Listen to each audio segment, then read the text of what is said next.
કોઈના ઘરે સૂતક ચાલતું હોય ત્યારે વૈષ્ણવ પરિવારનો પ્રસાદ એમના ઘરે મોકલાવાય અને આરોગી શકે, અને ના આરોગાય તો તેનું કારણ શું? પ્રસાદ કોઈ પણ લઈ શકે, સામગ્રી ગમે તેની ના લેવાય. જો આપણે ઠાકોરજીને ધરાવવાનું હોય ને, એ સામગ્રી કોની લેવી કોની ન લેવી એ શાસ્ત્રોની આજ્ઞા છે. ભગવત પ્રસાદનો અધિકારી દરેક વ્યક્તિ છે. એ બ્રહ્મ સંબંધી ન હોય, ગમે તે હોય, એ જીવજંતુ હોય, ભગવાનનો પ્રસાદ દરેકને મળી શકે. એમાં કોઈ બાધક નથી કે સૂતક ના હોય, હિન્દુ હોય, કે જે બી ધર્મની મર્યાદાઓ જે આપી, કે વર્ણ ભેદ, જે બી ભેદ કહો, પ્રસાદ માટે કોઈ ભેદ નથી. જો પ્રભુની કૃપાને કોઈ ભેદ નથી, એ તો બધામાં સરખી. પણ પ્રભુની જ્યારે આરાધના કરવી હોય ત્યારે સાધન શુદ્ધિ એ મહત્વનું અંગ કયું છે આપણે ત્યાં. એટલે વિશુદ્ધ અને પવિત્રતમ વસ્તુ પ્રભુને અંગીકાર કરાવવી જોઈએ. આ શાસ્ત્રોની આજ્ઞા છે. એટલે એની પવિત્રતા ભૌતિક રૂપે, આધ્યાત્મિક રૂપે અને આધિદૈવિક રૂપે, આ ત્રણેય રીતે જે પવિત્ર હોય એ વસ્તુ પ્રભુને અંગીકાર કરાવાય. અને એટલા માટે સૂતકવાળા પણ મહાપ્રસાદ લઈ શકે. ઘરના ઠાકોરજીને ભેટ અહીંયા આગળ ઇન ટર્મ્સ ઓફ મની કહે છે, કે ડોલર કે પૈસા, કે ઘરના ઠાકોરજીને ભેટ ક્યારે ક્યારે ધરાવી શકાય, એ ધરાવેલી ભેટનું શું કરવું? એટલે એ જ પ્રશ્ન આપણે જુદી રીતે જેમ ચાર પ્રકારે, અને બીજું આપણે કારણ કે દ્રવ્યનો બહુ વ્યવહાર પ્રભુ સાથે આપણો છે નહીં, આપણો લીલાનો સંબંધ છે. એટલે ભેટ તો એક સમર્પણ સુકન રૂપે હોય છે. બાકી ઠાકોરજી માટે ભેટ ધરવા કરતા એમના માટે ઉત્તમ વસ્તુ યા સામગ્રી પધરાવી દેવા, એવો વિવેક આપણે ત્યાં છે. એટલે ભગવાન જો આ રોકડનો વ્યવહાર એ આપણો સાંસારિક વ્યવહાર છે. પ્રભુ સાથે સમર્પણનો વ્યવહાર છે આપણી સાથે. અને એટલા માટે ઠાકોરજી માટે કોઈ વસ્તુ, કોઈ શૃંગાર, કોઈ વસ્ત્ર કે એવી બધી વસ્તુ ઠાકોરજીને ભેટ ધરવી, લાવીને દ્રવ્ય ધરવાનો આપણે ત્યાં વ્યવહાર નથી. એટલે બને તો ધરાય ન ધરાય પછીની વાત, પણ મૂળ વાત એ છે કે આ વ્યવહાર કરતા આપણે આ વસ્તુ સામગ્રી યા વધારે સામગ્રી આનો અંગીકાર કરાવીએ. આપણે ત્યાં લગ્ન હોય તો કે દાગીનો પહેલો ઠાકોરજીનો બનાવીએ. એટલે ભેટ ધરવા કરતા પ્રભુ અંગીકાર કરે એવી વસ્તુનું સમર્પણ કરે. બીજા કોઈ વૈષ્ણવના ઘરે ઠાકોરજીના દર્શન કરીએ તો એમના ઠાકોરજીને ભેટ ધરાવી શકીએ કે ન ધરાવી શકીએ? એટલે ત્યાં ભેટ ધરવાની જરૂર નથી હોતી.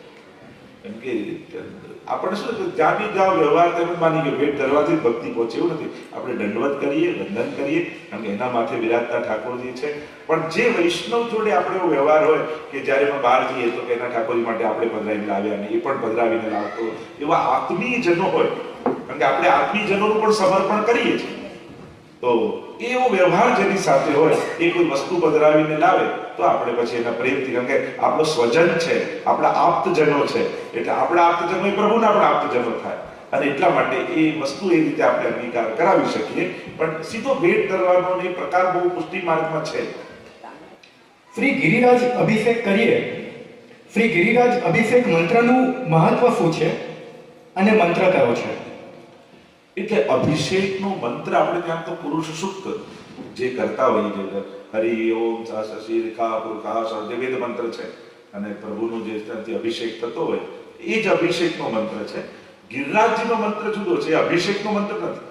કે જે હરિદાસ વર્ય શ્રી ગિરિરાજ ગોવર્ધનાય નમઃ એ જે મંત્ર આપણે કહીએ છીએ, જેનાથી ગિરિરાજને વંદન કરીએ છીએ. હરિદાસ વર્ય કે હરિના દાસોમાં જે વર્ય શિરમોર છે, વેણુ ગીતમાં ગોપીજનો કહે અંતાય બદ્રિલ બલા હરિદાસ વર્યો યદરામ કૃષ્ણ ચરણ સ્પર્શ પ્રમોદ. એટલે અમે હરિના દાસ કૃષ્ણ ભક્તિમાં, એ ભક્તોમાં કોઈ શિરમોર હોય તે ગિરિરાજજી છે.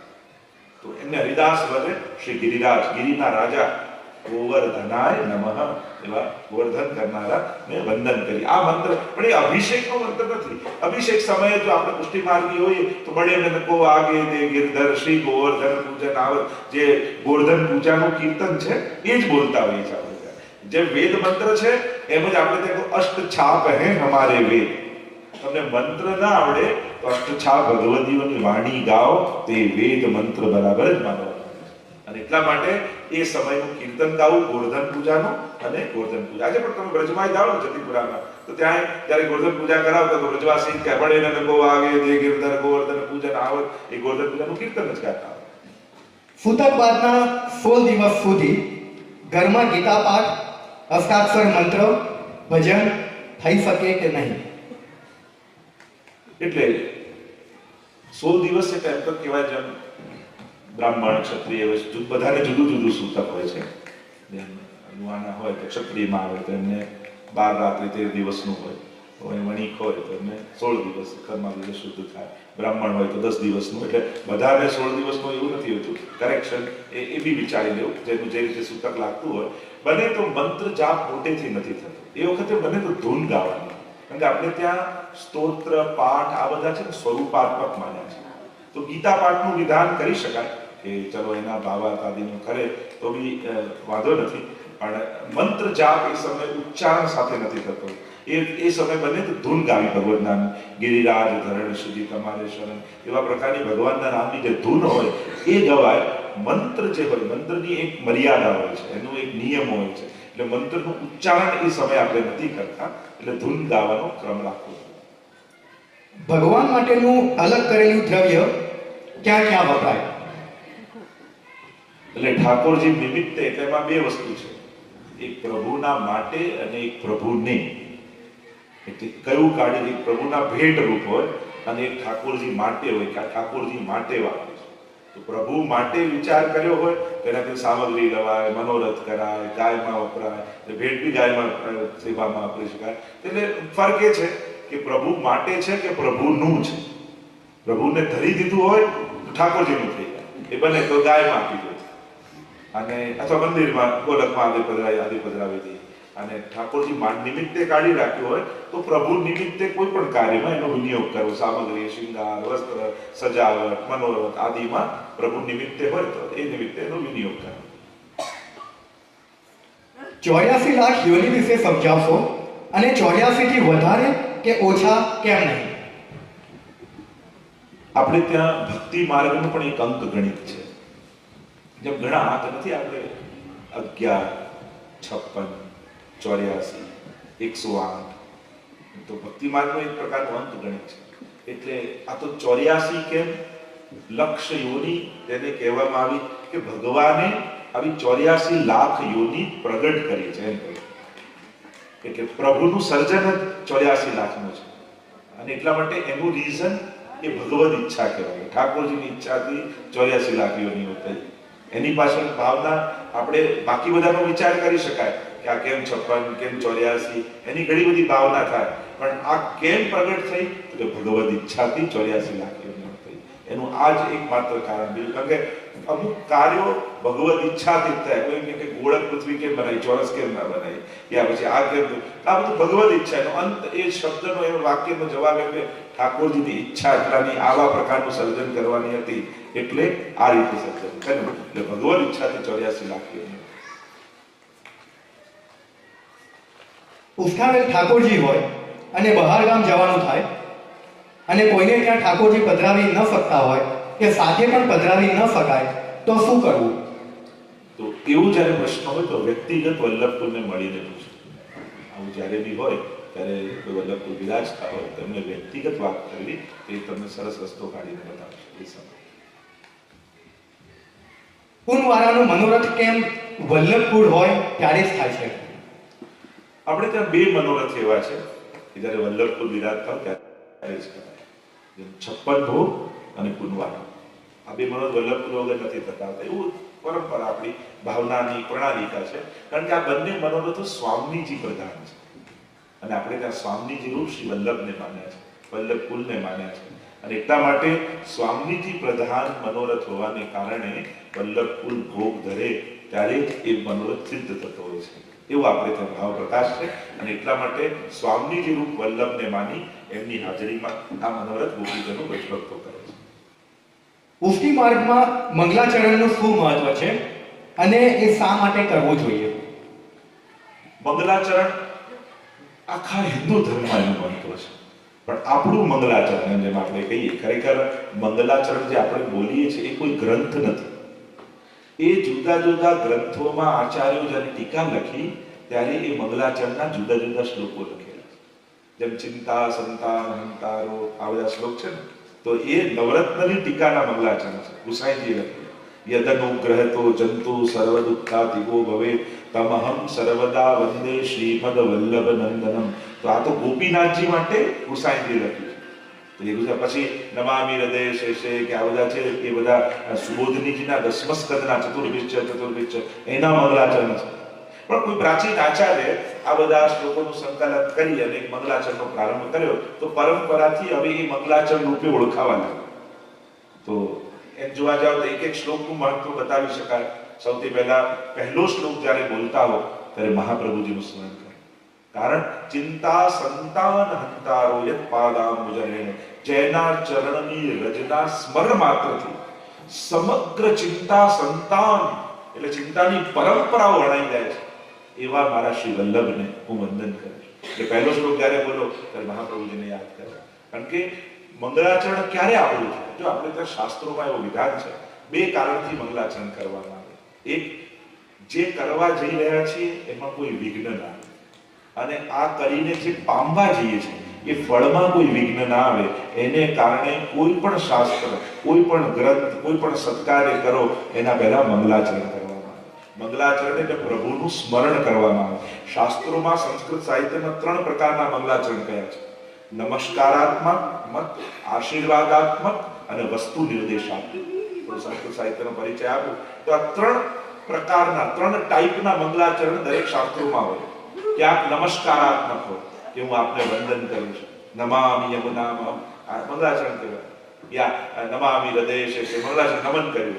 ક્યાંક આશીર્વાદાત્મક, પોતે આશીર્વાદ માંગ્યા હોય કે અમને આશીર્વાદ આપો, અમને આવી આકાંક્ષા છે, આશીર્વાદની યાચના હોય. અને ત્રીજું મંગલાચરણ વસ્તુ નિર્દેશાત્મક, એટલે કે જે ગ્રંથ ગાવા જઈ રહ્યા છીએ એમાં સબ્જેક્ટ શું છે, એનો વસ્તુ નિર્દેશ શું છે, એનો સંકેત મંગલાચરણમાં કરી દીધો.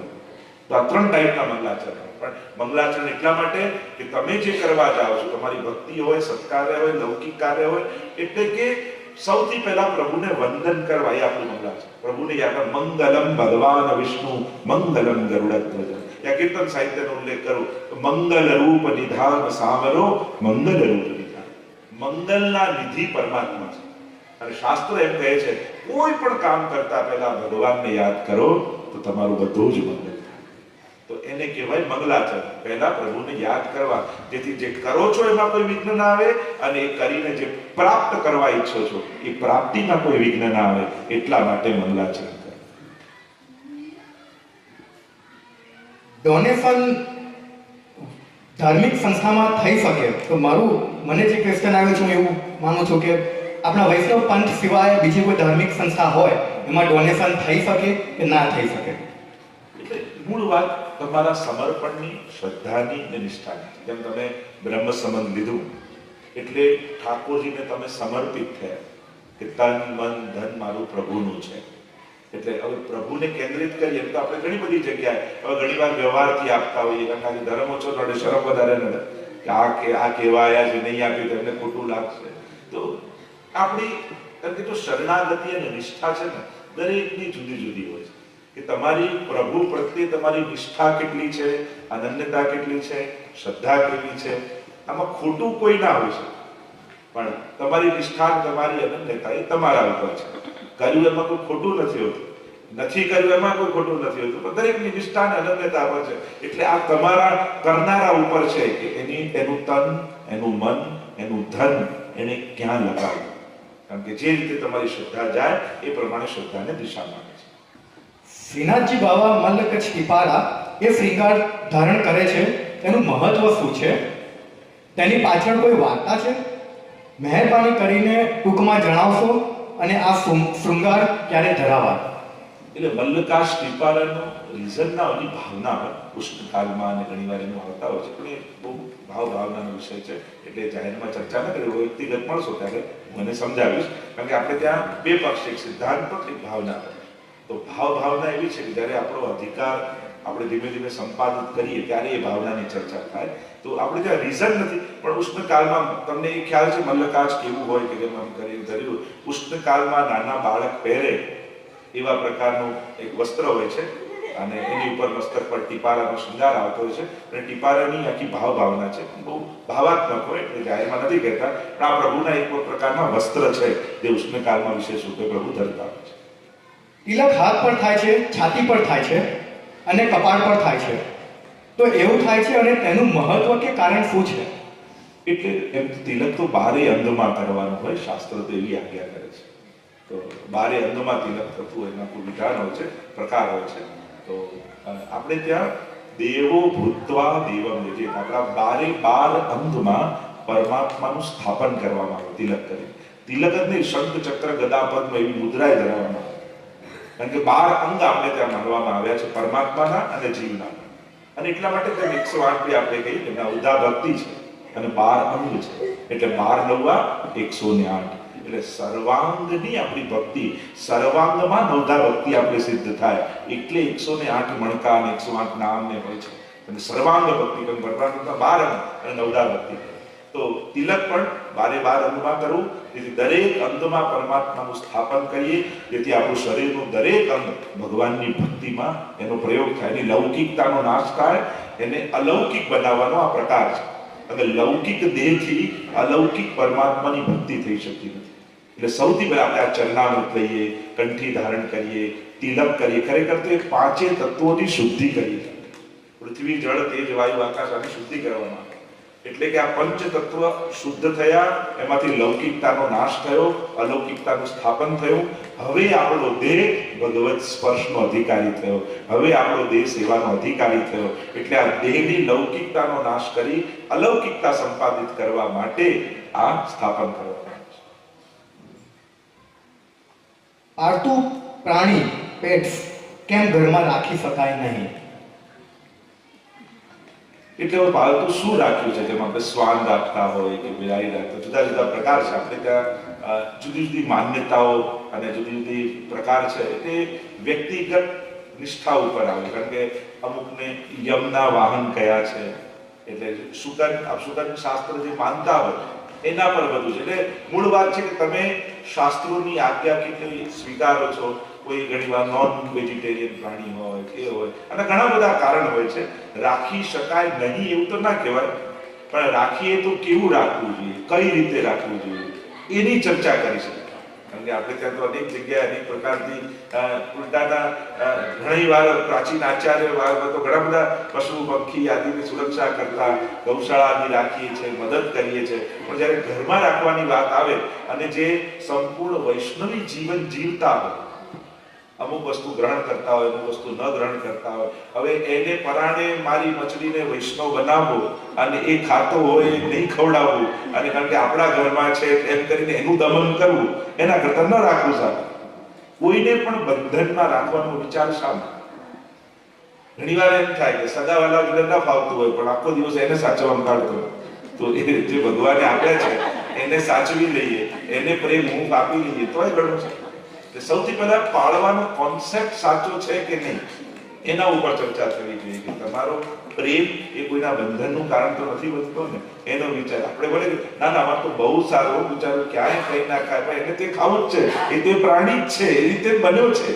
તમે પરાણે નથી કરતા, પરાણે પેલું કરવા માંગો છો, તમે એને ટ્રેન કરો છો. એટલે મૂળ કોન્સેપ્ટ એ છે કે કોઈને આપણા ગમે છે, આપણને મજા આવે છે, એના માટે કોઈને બંધનમાં રાખવું એ યોગ્ય કે અયોગ્ય, સૌથી પહેલા એની ચર્ચા થવી જોઈએ, અને પછી આપણા ઘરમાં શું રાખવું એની ચર્ચા. એટલે આવું સ્વતંત્ર વ્યક્તિગત પ્રશ્ન છે કે આપણે કેવા પ્રકારની લાઈફસ્ટાઈલ જીવીએ છીએ, આપણને કેમ જરૂર છે, શેના માટે જરૂર છે, આ બધી ચર્ચા એની પાછળ આવી છે. ક્વેશ્ચન છે, દુનિયાનું સર્જન કેવી રીતે થયું અને કોણે કર્યું? આપણે ત્યાં તો ભાગવતજીમાં જેને શ્રદ્ધા છે, ગીતાજીમાં જેને શ્રદ્ધા છે, તો આપણે ત્યાં સ્પષ્ટ ભગવાન સચ્ચિદાનંદ રૂપાય વિશ્વોત્પત્યાદિ હેતવે તાપત્રય વિનાશાય શ્રી કૃષ્ણાય વયમ નમઃ. જે પરબ્રહ્મ પુરુષોત્તમ પરમાત્મા શ્રી કૃષ્ણ છે, એમના દ્વારા સર્જન, પાલન અને વિસર્જન થાય છે, અને પરમાત્મા જ કરાવનારો છે અને ચલાવનારો છે. આપણી માન્યતા પ્રમાણે ભગવાન જ સર્જન છે. એટલે મેઇન વાત છે, તમે સ્ક્રિપ્ચર પર શ્રદ્ધા રાખો છો કે દુનિયાના દરેક ધર્મ ભગવાનથી નથી ચાલતા, એના સ્ક્રિપ્ચર્સથી ચાલે છે, ધર્મ ગ્રંથોથી ચાલે છે. અને જ્યારે તમે ભગવાન કોણ, જ્યાં તમારા સવાલો આવીને અટકી જાય અને જે બિયોન્ડ ક્વેશ્ચન છે, જે બિયોન્ડ લોજિક છે, એને જ પરમાત્મા યતો વાચો નિવર્તન્તે અપ્રાપ્ય મનસાસ, કે જ્યાં આવી આપણા સમજનો પૂર્ણ વિરામ લાગે એનું નામ જ ભગવાન છે. અમુક પાઠ જેનું મિનિંગ ખબર હોતી નથી તેમ છતાં કરતા રહીએ છે, તો તેનું ફળ પ્રાપ્ત થાય ખરું? દવામાં કન્ટેન્ટ ખબર ન હોય છતાં ખાઈએ તો રોગ જાય છે. આ ભગવદ નામ પણ ઔષધિ. ભવૌષધાચોત્ર મનો વિરામા કૌત્તમ શ્લોક ગુણાનુવાદા તુમાન વિરજ્યેત વિના પશુના. ભાગવતજીના દશમ સ્કંદના પ્રારંભમાં જ કહ્યું, આ ભગવાનનું નામ એ ભવૌષધિ છે. આ ભવ રોગને દૂર કરનારી ઔષધિ છે. અને એટલા માટે ભલે ખબર નથી પણ પાઠને ખબર છે, ભગવાનને ખબર છે કે આ કરી રહ્યો છે. એટલે ભાગવતજીમાં પણ અજામિલનું આખ્યાન આવે છે, ત્યારે એમાં કહ્યું અજ્ઞાનાદ અથવા જ્ઞાનાદ ઉત્તમ શ્લોક નામ યત સંકીર્તિતમ અગમ પુરુષો દહે દેદો યથાનલ. ભગવાનનું નામ અગ્નિ જેવું છે. અગ્નિમાં જાણતા લાકડું નાખો કે અજાણતા પડી જાય, અગ્નિ તો બાળી જાય. ભગવત નામ પણ એવું જ છે. ભાય ઉભાય અને કાલસરૂમાં તુલસીદાસજી માનસમાં કહે મહાપ્રભુની કે ભક્ત દ્રોહે ભક્ત્યા ભાવે ભક્તિશ્ચાતિક્રમે કૃતે અશક્ય વા સુશક્ય વા સર્વથા શરણમ મરી. ભક્તિના અભાવમાં કરો, સમજમાં કરો, ગેરસમજમાં કરો, ભગવદ નામ ક્યારે પણ લીધેલું નકામું જતું નથી. એટલે અભાવે પણ કરો, ફોર્સથી કરાવો, પ્રેમથી કરાવો, સમજીને કરો, ગેરસમજમાં કરો, ભગવાનનું નામ ક્યારેક ફરી. ઉલટા સુલટા વાવીએ જો ખેતી મેં બીજ. જેમ ખેતરમાં બીજ પેલો ખેડૂત નાખતો હોય કે સીધા કરી નથી નાખતો, તારડાવાળા જેમ પણ નાખે પણ ઉગે છે તો સીધું જ. એમ ભગવાનનું નામ ઊંધું વાવો કે સીધું વાવો, એ ઉગે તો સીધું જ છે, એ ક્યારેય નકામું નથી. એટલે અભાવે પણ ભગવદ નામ લેવું. ખૂબ સરસ. ખબર પડી કે મારા ખ્યાલથી હવે બધાને જ તો પછી સમજવાની કોશિશ કરી ધીમે ધીમે. જે કહી દીધું આપણે તો ગોખી જ ના પ્રયાસ તો કરવો જોઈએ. તેથી આનંદ વધે. એ જ વસ્તુનો આનંદ પણ આવવો જોઈએ, રસ પણ આવવો જોઈએ. અર્થ જાણીએ તેનો રસ પણ આવે. પુષ્ટિ માર્ગને મોગલોએ કઈ ભેટ આપી છે? જેમ કે ગોસ્વામીની પદવી મોગલાએ આપી છે, તો એવી બીજી કઈ છે? સમા કરતો કદાચ મારી ભૂલ થઈ હોય બોલવામાં. એટલે એ સમયે અકબર બાદશાહ અને ઘણા બધા બાદશાહો ગુસાઈજીના શરણે આવ્યા, પ્રભાવિત થયા. આખું ગોકુલ ગામ લખીને આપ્યું હતું. ન્યાય કરવાનું ફરમાન ગુસાઈજીને આપ્યું હતું કે એ સમયે ન્યાય ગુસાઈજી કરી આપતા. એવી ઘણી બધી વસ્તુઓ છે. એવા ઘણા બધા ભૂમિઓ છે, સ્થાનો છે કે એવા આજે પણ અકબર બાદશાહના ફરમાનો ત્યાંના સેવકોને લખેલા પ્રાપ્ત છે અને છે હજી ઘણી લાઇબ્રેરીઓમાં. કે એ સમયના બાદશાહોને એ સમયે રાજસ્થાનના તો કેટલાજીના સેવક થઈ ગયા. એમાં પણ અકબર બાદશાહના નવરત્નોમાં રાજા બાનસિંહ, રાજા ટોડરમલ, બીરબલ, તાનસેન, આ બધા ગુસાઈજીના શરણે આવેલા છે. બીરબલ પણ મૂળમાં ગુસાઈજીના સેવક હતો. વાર્તા સાહિત્યમાં પ્રસંગ આવે છે. અને પછી એનાથી એકવાર અહંકારથી બોલાઈ ગયો કે ગુસાઈજી મુકામ કર્યો હતો બીરબલને, પણ એનો મદ જોયો એટલે ગુસાઈજી પછી એનો ત્યાગ કર્યો હતો કે બીરબલ ભલો વૈષ્ણવ થયો, હવે અમારે કામ તો નહીં રહે. એને થાય કે ગુસાઈજીનું હું બધું ભરણ પોષણ કરી દઉં. આવું જ્યારે કંઈક ત્રુટિયુક્ત શબ્દો એનાથી અહંકારથી બોલાયા ત્યારે ગુસાઈજીએ એને ત્યાગ કર્યો. અને પછી અકબર બાદશાહે દિને ઇલાહી નામનો ધર્મ સ્થાપ્યો, તો સૌથી પહેલો એને બીરબલે ગ્રહણ કર્યું. એવા ઘણા બધા ઐતિહાસિક ઘટનાઓ છે. તો એવા બધા અમુક ગામો છે, ગૌચરની ભૂમિઓ છે, અને એવા બધા ન્યાય કરવાના, નિર્ણય લેવાના જે ફરમાનો છે, જતીપુરાનું એ સ્થાન છે, એ બધું અકબર બાદશાહે સમર્પિત કર્યું હતું ગુસાઈજી. એટલે આપ ગૌના સ્વામી છો, ઇન્દ્રિયોના સ્વામી છો, એવું સન્માન ગુસાઈજીને કર્યું. અને એટલા માટે ગોસ્વામી અમારી જે સરનેમ લખાય છે એ ત્યારથી સન્માન તરીકે પછી આગળ લખાવા લાગ્યા. આજના સેશનનો હું છેલ્લો ક્વેશ્ચન લઉં છું. કંઠીનું અને તિલકનું શું મહત્વ છે, અને કંઠી અને તિલક શા માટે કરવું જોઈએ, અને કંઠી શા માટે પહેરવી જોઈએ? પહેલી વાત તો એ છે કે ધર્મશાસ્ત્રોમાં ધર્મ કરવા પહેલા કેટલાક નિયમો આવ્યા છે.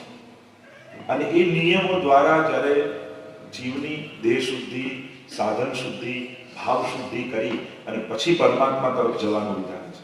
તો એના તો જે શાસ્ત્રોક્ત પ્રમાણો જોવાથી તો ઘણા બધા છે, પણ એની ચર્ચા કરવા કરતા લોજિકલી વિચાર્યા, ભાવાત્મક વિચાર કરીએ. તિલક આપણે ત્યાં તો ત્યાં સુધી કહ્યું કે તિલક કંઠી ધારણ ન કર્યું તો આપણા સત્કર્મો પણ ફલિત નથી થતા. એટલે ડગલે જો કંઠી પહેર્યા વગર ચાલીએ તો અપરાધ કરીએ છીએ, ત્યાં સુધીની વાતો છે.